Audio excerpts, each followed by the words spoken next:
first thing we need to do is I'm going to preheat the oven to 200 degrees. And I'm not preheating the oven to bake them at this point. I'm just creating a warm place where the rolls can rise. You could also leave them out on your counter.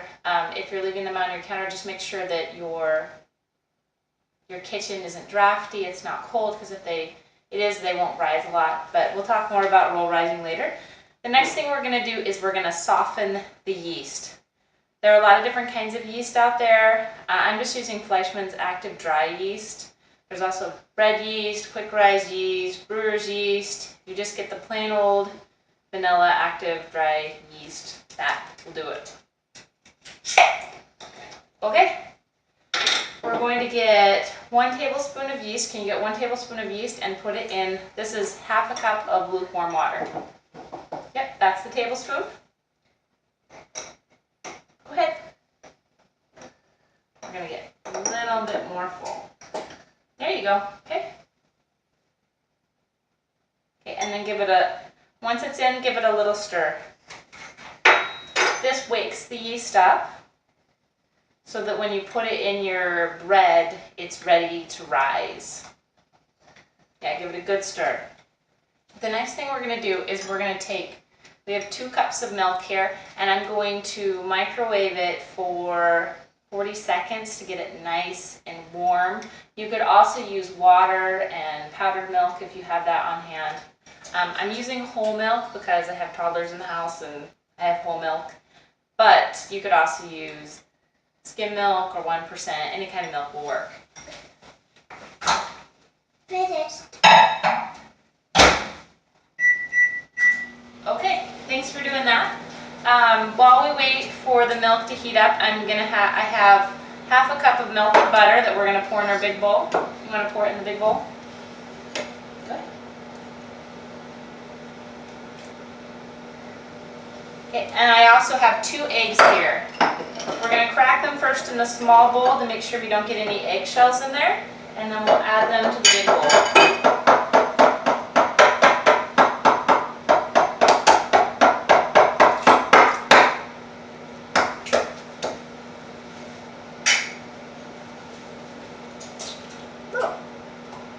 And I brought my eggs to room temperature just because it took us a while to get started, but that's not necessary. Okay. All right, we're going to also give the eggs a stir so that they're beaten slightly when we get them in the mixture. And our milk is ready now.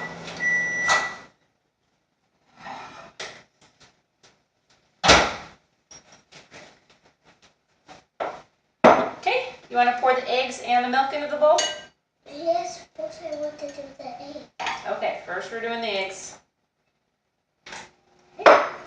And now the milk. Good job. Okay, and there's also half a cup of sugar over here. Do you want to add the half a cup of sugar to the mix too? Can you find the sugar? Yeah. Okay. And we also are going to add 1 tablespoon of salt. Can you find the salt? No.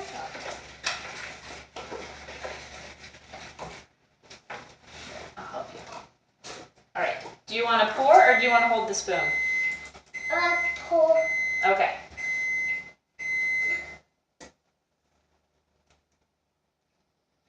Okay.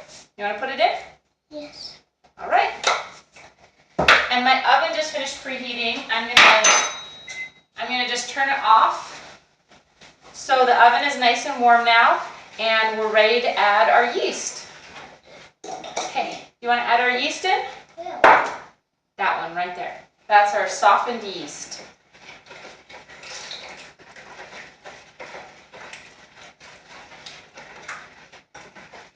Okay. We're going to just scrape our cup, make sure we get all of that yeasty goodness inside. Great. Now we're ready to add our flour. Okay, where's our flour? Yeah. Yep, that's the one. And I have about 8 cups of white all-purpose flour here. You could do whole wheat if you want. If you add whole wheat, you're probably going to have to add more flour because it doesn't quite have as much, I don't know, volume or stickiness to it, it seems like, as white flour. But we're just going to add it 1 cup at a time. Do you want to add it a cup at a time and I'll stir? Yes. So do we just keep beating after every cup? Once you get to about 6 cups, you'll notice it starts getting pretty thick. And if you have a KitchenAid or you have a Bosch mixer, that's a great way to do it. You know, you'll just use your bread hook. I just wanted to show you can do it the old-fashioned way with just a bowl and a spoon. That works too. Yeah, and even if when you get to the bottom, if you just want to, if you're having a hard time scooping, you can just pour the whole bowl of flour right into this bowl. Let's hold this cube. Okay, then go ahead and you can just start pouring it in. Okay, that was probably a little too much flour at one time, but we'll just make it work. I like to actually get my hands in on the flour. I'm just kneading it a little bit here. With roll dough, you want to not overmix it. When you're making breads, you probably but mix it or knead it for like 5 to maybe even 10 minutes. With roll dough, you still want the rolls to stay quite soft. So I'll probably only knead it for a couple of minutes. And because I don't want my rolls to become tough and dry, which is what happens when you overmix. And I'll show you what the roll dough is going to look like after I'm done kneading it in just 1 minute here.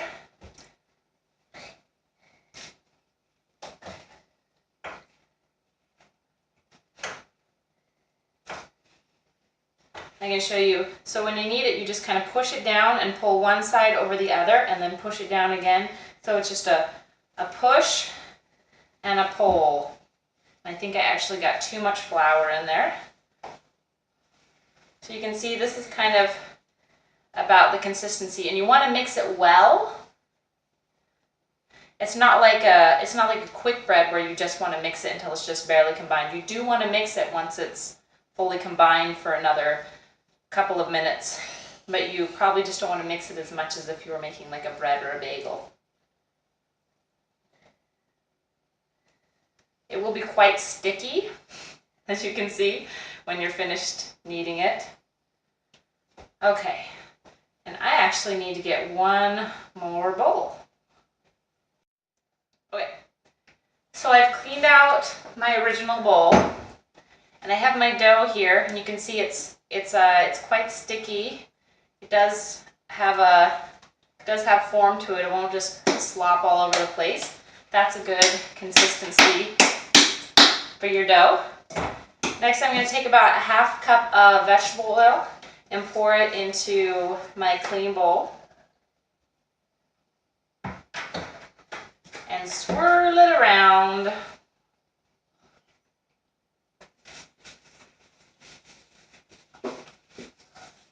Okay. I'm going to take my dough and I plop it in the bowl and I flip it over so it's oiled on all the sides just slightly. And then I take a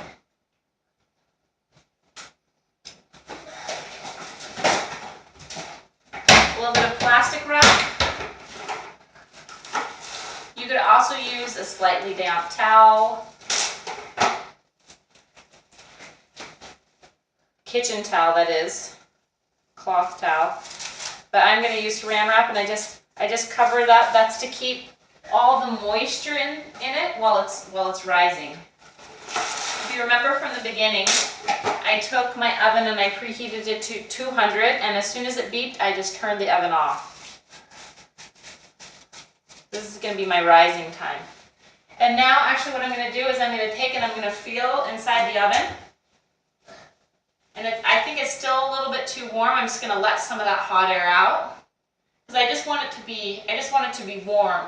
For the rising time, I don't want to cook the dough. I just want to have it a nice warm place where it can really rise. You're going to want the dough to double in size before you work with it next.